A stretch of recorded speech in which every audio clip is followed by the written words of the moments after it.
Good evening, everybody. See, today I would like to have a brief talk with you regarding sociology as an optional for civil services exam. Now, the first question that I shall begin with is, why should you choose sociology as an option?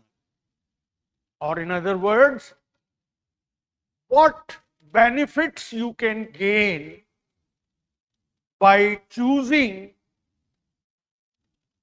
sociology as the optional? Now, one positive point with sociology is that the syllabus is relatively compact and short. What I mean is that we can very comfortably complete 98% of the syllabus in the classes in 4.5 months. And if you keep pace with the class lectures, then on your own you can revise it simultaneously by spending 2 hours a day at home, so that after the completion of the course you are ready for test writing. Then,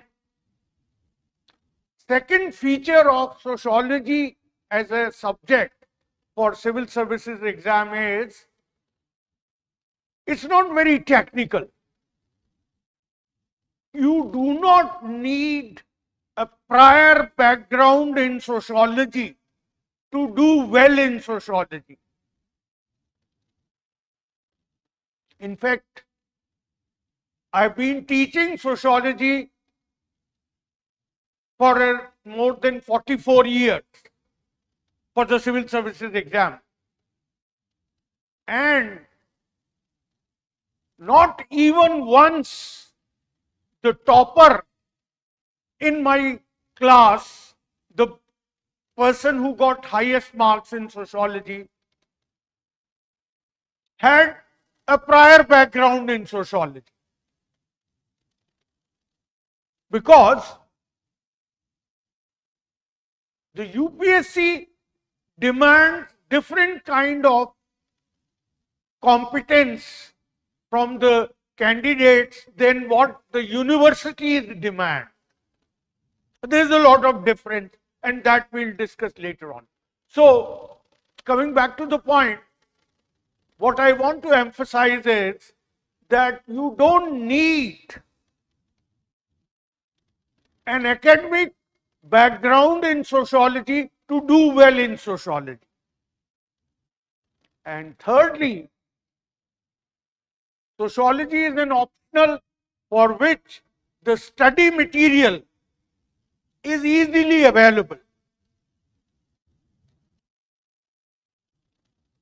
In fact, the study material that I shall prescribe today, along with the class lectures, that alone would suffice, and you would be easily able to get the requisite questions to answer in the exam. You know that there are 5 questions to be answered in each paper, and these 5 questions are divided into 19 parts. So you will get enough and more sociology information to handle these 19 questions. Then guidance in sociology is also easily available. And there may be additional benefit in terms of the fact that social issues constitute nearly 100 marks in general studies. And all the social issues which are mentioned in the GS syllabus would be automatically covered when you do sociology paper 2. That means sociology of Indian society. So that's an additional benefit. In fact, it will even help you for essay, and also it will improve the quality of your answers in interview. So these are the additional benefits besides the other direct benefits which I have mentioned to you just now. Now, but one prerequisite to do very well in sociology, and you can do very well in sociology, is that you should have a minimal interest in social issues while reading newspapers, watching television, or any other study material you are going through. You should have that minimal interest. Now, once you have decided as to sociology is your optional, then what should be your goal? I would suggest that you can definitely target for 300 plus score in sociology. It is not only possible, it is also feasible, provided you fulfill certain conditions. And these conditions are not something like asking for the impossible. They are very simple requirements. One, since I teach sociology in the English medium, I would say you should have the ability to write grammatically correct, simple English. That's all is required. That you should be easily able to communicate to the reader in simple language. Now, second thing is, as I have just mentioned, that you'll have to handle 19 questions. Of course, each one would not be a very lengthy question. Only 4 questions would be demanding around 250 to 300 words answer. And the remaining, sorry, it is not 4, it is I think 6 questions. 6 questions would demand 250 to 300 words, while remaining 13 questions would demand only about 150 words answer. You don't have to write voluminous, but still they would touch upon more or less the entire syllabus. So, to ensure that you do get your 19 questions well prepared, you have to cover at least 95% of the syllabus. We shall cover around 98% of the syllabus in the class. Out of that, you'll have to revise 95%. With that, you will certainly be able to complete both the papers properly. Then, a very fundamental requirement for the civil services examination, in order to score well, you should have total conceptual clarity.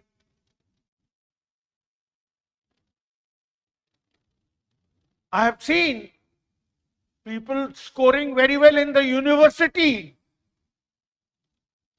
don't fulfill this requirement, because universities don't focus so much on total conceptual clarity, which civil services examination does. So from the day one, your approach should be that you would not accept anything, either in the classroom interaction or otherwise while reading at home, which you have not understood. And if there is anything you are not very clear about, make it a point next day to ask and have it clarified in the class. Then, as I told you just now, that UPSC exam or civil services exam does not call for long essay type answers. They put a limit. For 10 questions, they explicitly say that write your answer in around 150 words. And even otherwise, given the fact that in 3 hours you have to write answers to 19 questions, you can't afford to write voluminous answers. So you have to learn to write brief, precise and relevant information in your answer. In fact, they have brought in the art of précis writing from the back door. So while you answer your question in 150 words, at the same time, you don't miss out on important points. And furthermore, UPSC questions often want you to relate the theoretical aspects that you have learnt in the books with the current situation in Indian society or in the European and developed countries' societies. So they expect you to relate what you have learned with the real social life. Mind you, most of the thinkers are either from late 19th century, in fact Karl Marx died in 1883, or from early 20th century. So their ideas are roughly 100 years old. You should have the ability to relate those ideas to present day society.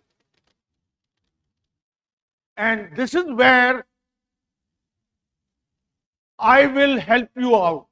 In my class lectures, every topic that I discuss, I shall relate it to the contemporary society, so that you are also able to write contemporaneous answers. And another problem that I have seen over the years, many hardworking and sincere students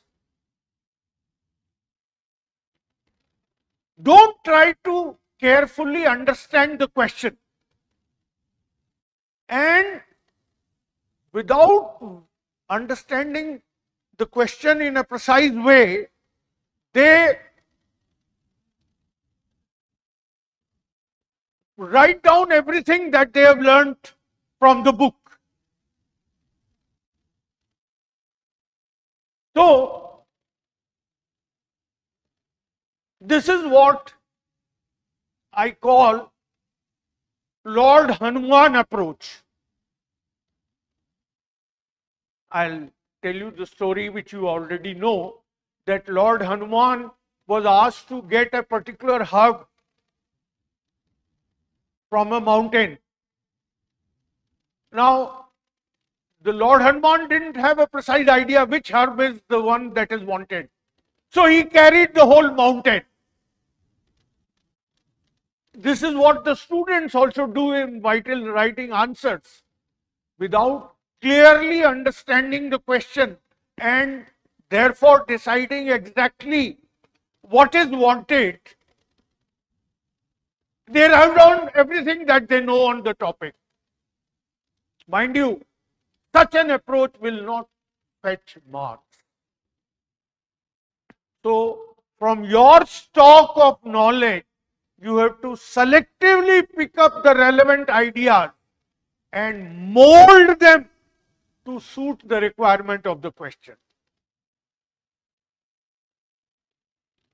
Mind you, every question, even if it is on the same topic, but it demands a different slant in writing the answer. So you must be sensitive to the nuances of the question. Then, one more requirement to score well in sociology is that you must prepare your own notes, brief notes, by surveying, going through class lecture and other study material recommended to you, picking up the relevant ideas. You should prepare short, brief notes for yourself so that you can retrieve sociological information at a short notice, which will be needed when you will be writing tests. Now, how to prepare notes, I shall explain to you in the class, maybe after 10 days of lecturing, once you gain some familiarity with the subject.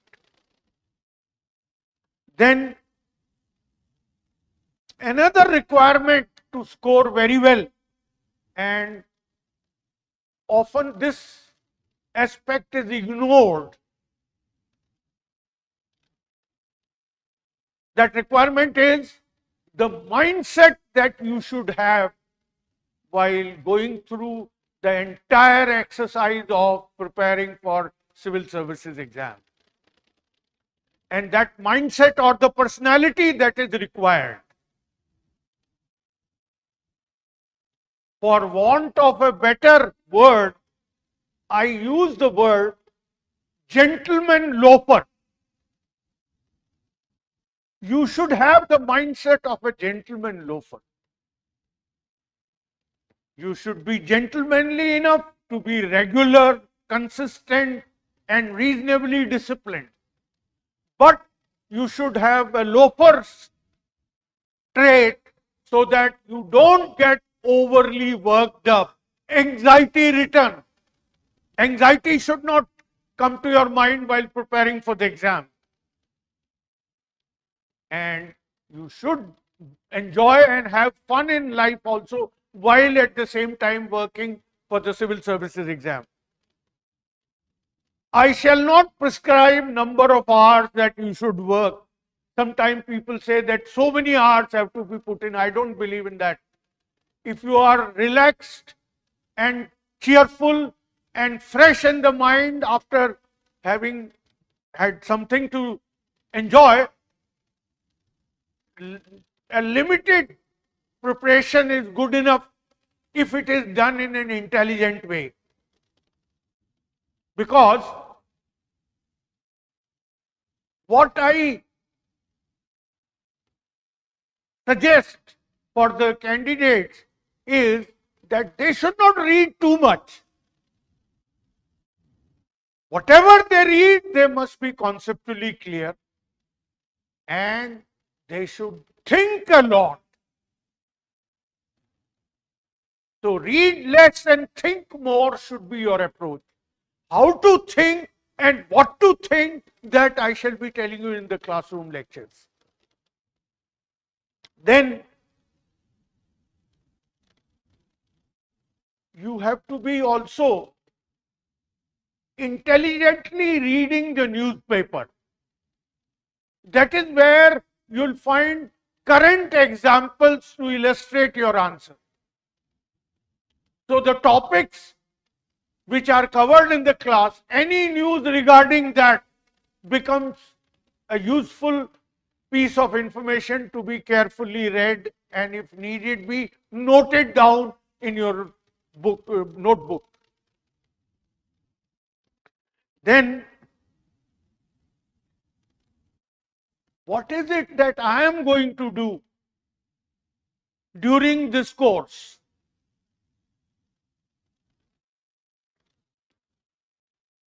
One fundamental thing I must say, which I'll ensure, is that give you conceptually correct sociology and make you conceptually clear in your mind.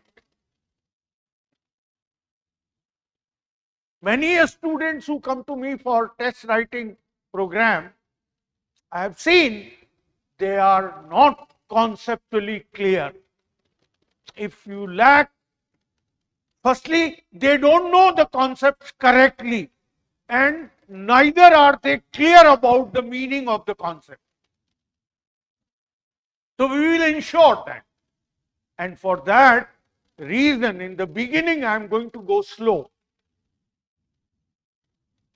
In fact, one topic in the syllabus, the unit 4, which is called the thinkers. Although the syllabus talks about only 6 thinkers, but I'll be discussing many other thinkers also which are not mentioned in the syllabus. One.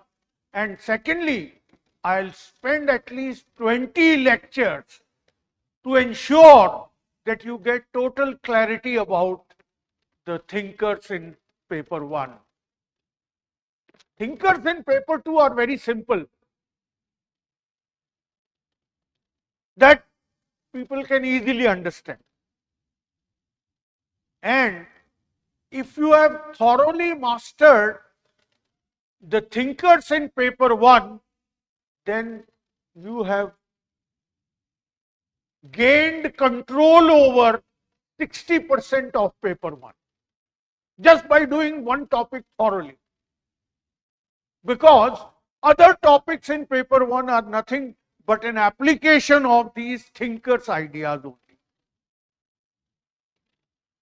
Then, after covering every topic, I shall discuss previous year's questions in the class, tell you how to answer. And I start with a claim which I want you to check.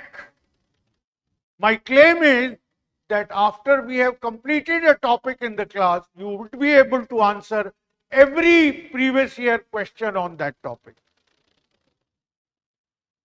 And if by chance you feel that there is some question you can't answer, that becomes your doubt, on which I'll give you additional talk.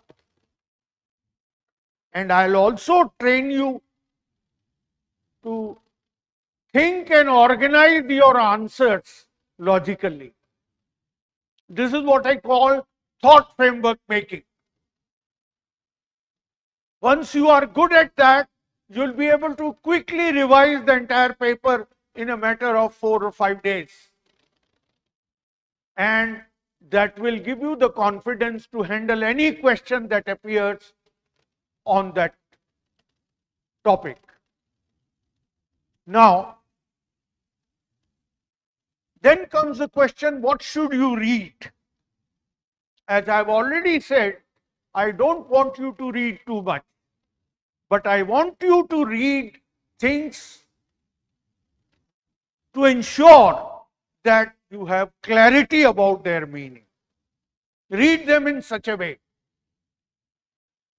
Now, in case you decide in favor of sociology as an optional, I would suggest you can right away start by reading a book called Society in India by David Mandelbaum.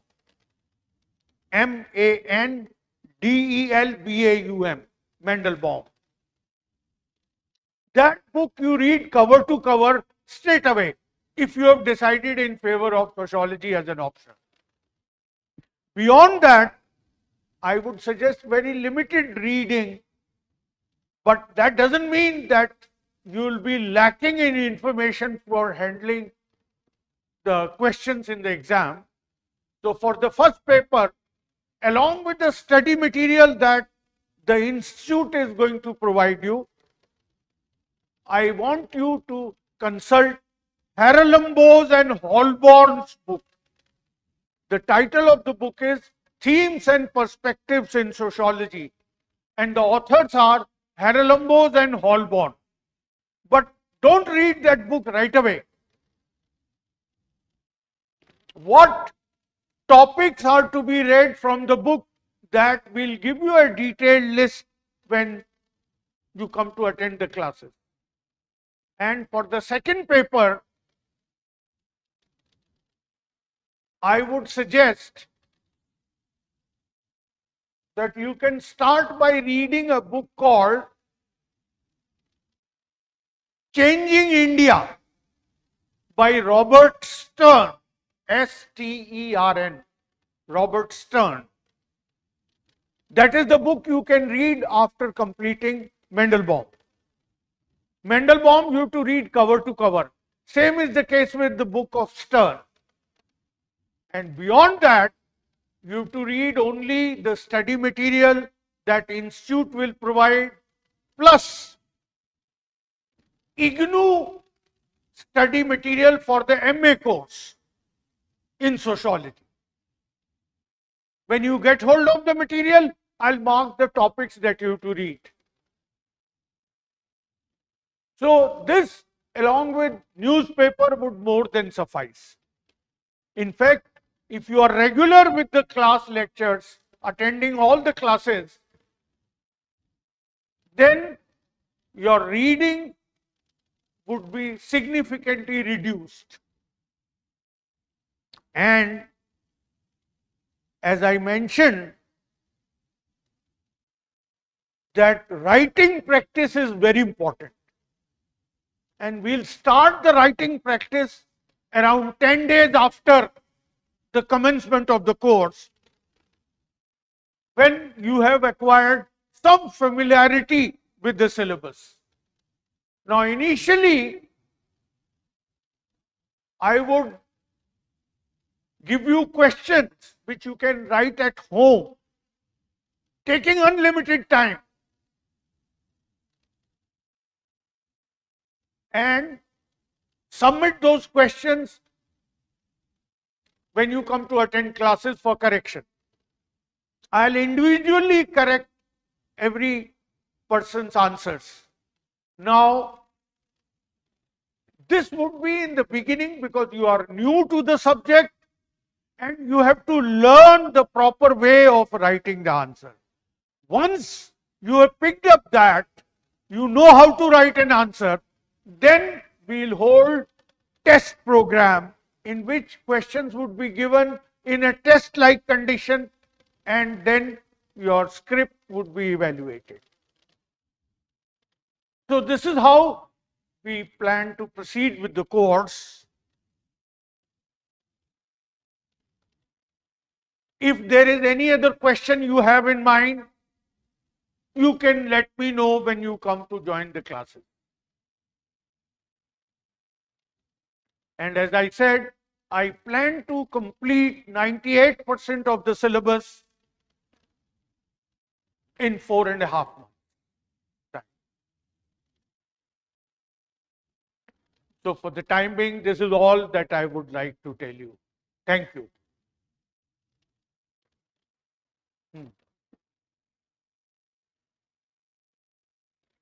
Hello.